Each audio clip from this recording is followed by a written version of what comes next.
श्री शिवाय नमस्तुभ्यम दोस्तों। हर हर महादेव, जय महाकाल। मैं प्रतिभा शर्मा एक बार फिर से स्वागत करती हूँ आप सबका मेरे यूट्यूब चैनल पर। दोस्तों, चैत्र नवरात्रि जो है वो अब समाप्ति की ओर है, यानी कि अब अष्टमी, नवमी और इसके बाद दशहरा। जी हाँ, समाप्ति की ओर है हमारी नवरात्रि। आखिरी के ये कुछ दिन बहुत ही विशेष प्रभाव आपके जीवन पर डाल सकते हैं। ऐसे कुछ उपाय जो है मैं वीडियो में आपके साथ शेयर करने वाली हूँ, जिनको करने से आपके जीवन की हर समस्या समाप्त हो जाने वाली है। तो ये जो आखिरी के दिन हैं, यानी कि नवमी और दशहरा, अष्टमी, नवमी, दशहरा, बहुत ही विशेष दिन हैं।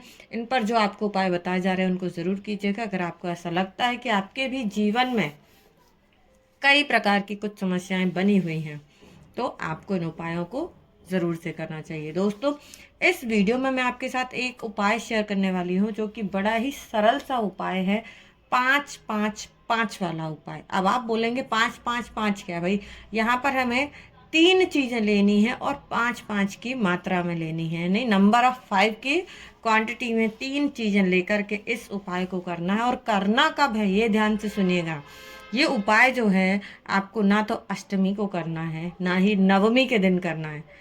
ये उपाय करना है आपको दसवीं तिथि, यानी कि चैत्र नवरात्रि की जो दसवीं तिथि है। नवरात्रि समाप्त होने के बाद जो दशहरा आता है, चैत्र नवरात्रि का दशहरा कह सकते हैं उसको, उस पर ये एक उपाय अगर आपने कर लिया तो पूज्य गुरुदेव ने बिल्कुल ये कहा है कि इतनी जल्दी आपकी जो इच्छा है, जो मनोकामना है, वो पूर्ण होगी कि आप भी महादेव को पूर्ण संपूर्ण जीवन सिर्फ धन्यवाद करते रहेंगे। बस ये एक उपाय कर लीजिए। कब करना है? चैत्र नवरात्रि के दसवीं तिथि को, यानी कि दशहरा कह सकते हैं। चैत्र नवरात्रि के दसवीं तिथि को उस उपाय को करना है। दोस्तों, क्यों, किस लिए करना है, किन किन को करना चाहिए, ये मैं बता देती हूँ। वो व्यक्ति जिनके घर में कर्ज हो गया है, जिनके ऊपर बहुत सारा लोन हो गया है, किसी से आपने पैसा लिया था, आप उसको नहीं चुका पा रहे हैं, आपके घर में धन का आगमन रुक गया है, आपने किसी को पैसा दिया था वो भी नहीं आ रहा, आपकी नौकरी, व्यापार, धंधा, बिजनेस सब बंद हो चुका है, कहीं से भी धन की आने की जो है वो रास्ते सब पूर्ण बंद हो चुके हैं, धन आपके घर में आना रुक गया है। तो धन को लेकर के, कर्ज को लेकर के कुछ समस्या है, तो नवरात्रि के बाद पड़ने वाली चैत्र नवरात्रि की दसवीं तिथि को एक उपाय जरूर कीजिए। दोस्तों, करना क्या है, एक तांबे के पात्र में आपने अपने घर से साफ शुद्ध जल लेकर के पहुंचना है महादेव के समक्ष। अब सिर्फ साफ शुद्ध जल नहीं, इसके साथ कुछ और चीजें लेनी है, वो भी ध्यान से सुनिएगा। सबसे पहले तो एक तांबे का पात्र साफ सुथरा लेना है, उसमें साफ जल ले लेना है अपने ही घर से। साथ ही साथ आपने लेने हैं 5 बेलपत्र, जो कि महादेव को सबसे प्रिय हैं, बड़ी ही आसानी से मिल जाते हैं। मित्रों, जब आप कोई उपाय करते हैं तो कोशिश कीजिए कि सारी सामग्री घर से ही लेकर के जाएं। वैसे तो बेलपत्र महादेव के ऊपर जो चढ़ी हुई होती है उसको भी आप धुलकल के प्रयोग कर सकते हैं, तो कोई भी आप 5 बेलपत्र ले लीजिए, प्यारी सुंदर सी। साथ ही साथ आपको लेनी है 5 दूर्वा, जो कि भगवान गणेश को प्रिय है, महादेव को भी समर्पित की जाती है। 5 आपको दूर्वा लेनी है। अब इसके बाद जो तीसरी चीज है, क्योंकि मैंने कहा 5-5-5 वाला उपाय, तो जो तीसरी चीज है वो है शमी पत्र, जो कि महादेव को, भोलेनाथ को अति प्रिय है।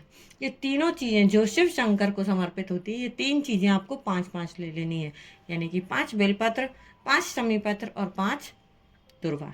ये 5-5-5 लेकर के, साथ ही साथ एक तांबे के लोटे में जल लेकर के पहुंच जाना है महादेव के समक्ष, यानी कि घर के आसपास में जहाँ कहीं पे भी मंदिर हो, शिवालय हो, जहाँ कहीं पर महादेव विराजित हो, पहुँच जाइएगा। इस नवरात्रि पर इस उपाय को ज़रूर करें दोस्तों, बहुत जल्दी आपको लाभ मिलेगा। माँ का आशीर्वाद प्राप्त होगा, साथ ही महादेव की कृपा भी प्राप्त होगी। करना क्या है, वहाँ पहुँच करके सबसे पहले फेस कर लीजिए उत्तर दिशा की तरफ, और जो हमारे पास में बेलपत्र है, समी पत्र है और दुर्वा है, यानी कि एक बेलपत्र लेना है, उसी के ऊपर एक पत्ता समी पत्र का रखना है, एक पत्ता जो है वो दुर्वा का लेना है, और तीनों चीज़ें लेकर के महादेव के ऊपर समर्पित कर देनी है। पहली बार आपने ऐसा किया, उसके बाद आपको अपनी जो भी इच्छा है, मनोकामना है, जो भी परेशानी है, जो भी धन को लेकर के, कर्ज को लेकर के समस्या है, वो महादेव से कह देनी है।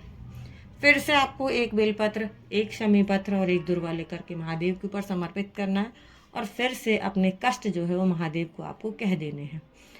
फिर से तीसरी बार चौथी बार और पांचवी बार, ऐसे एक एक करके 5 बार आपको इस चीज को करना है। एक बेलपत्र, एक शमी पत्र और एक दूर्वा लेकर के 5 बार आपने जब महादेव के ऊपर समर्पित कर दी और 5 बार अपनी इच्छा, अपनी मनोकामना, अपनी परेशानी जो भी कुछ है, क्योंकि आप बड़े टेंशन में, भाई आपके घर में धन नहीं आ रहा है, धन से तो जीवन चल रहा है, सब कुछ नहीं कह सकते पर जीवन को चलाने के लिए धन की आवश्यकता होती है, तो आपको इस उपाय को जरूर करना चाहिए। 5 बार आपने जब बेलपत्र, समीपत्र और दूर्वा महादेव के ऊपर समर्पित कर दी, 5 बार आपको अपनी जो व्यथा है, अपना जो कष्ट है, अपना जो दुख है, वो महादेव से कह देना है, कह सुनाना है उनको।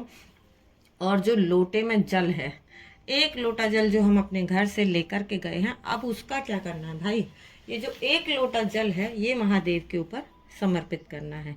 यानी कि जो बेलपत्र आपने समर्पित की उसी के ऊपर ही हम इस जल को समर्पित करेंगे। पर रुकिए भाई, इतनी जल्दी नहीं है, आपने सीधे लोटा जो है वो कुड़ेल नहीं देना है महादेव के ऊपर, उड़ेलना नहीं है, धीरे धीरे करके आपको जल समर्पित करना है। और इस जल को, जो एक तांबे के पात्र में जल है आपके पास, इस जल को 3 बार में महादेव के ऊपर समर्पित करना है। यानी कि पहली बार में आपको थोड़ा सा जल समर्पित करना है, फिर हाथ को रोक लेना है, फिर लोटे को टेढ़ा करते हुए दूसरी बार जल समर्पित करना है, फिर हाथ को रोक लेना है, और तीसरी बार में जितना भी जल है वो महादेव के ऊपर पूरा समर्पित कर देना है।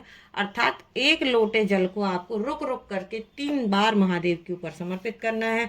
ओम नमः शिवाय, शिवाय नमस्तुभ्यम मंत्र का जाप करते हुए इस उपाय को अवश्य कीजिएगा दोस्तों। और गुरुदेव ने अपने कथाओं में कहा है कि इस उपाय को अगर आपने कर लिया, यानी कि चैत्र नवरात्रि की 10वीं तिथि के दिन इस उपाय को आपने कर लिया, तो आपकी कर्ज को लेकर के, आपके धन को लेकर के जो समस्या है वो 3 महीने के अंदर समाप्त होकर ही रहेगी।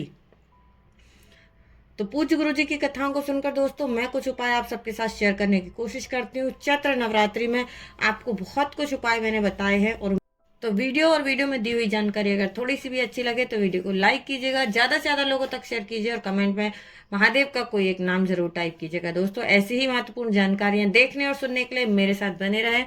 मिलेंगे अगले वीडियो में फिर से कुछ नई और महत्वपूर्ण जानकारी के साथ। तब तक के लिए श्री शिवाय नमस्तुभ्यम, हर हर महादेव, जय महाकाल, जय माता रानी।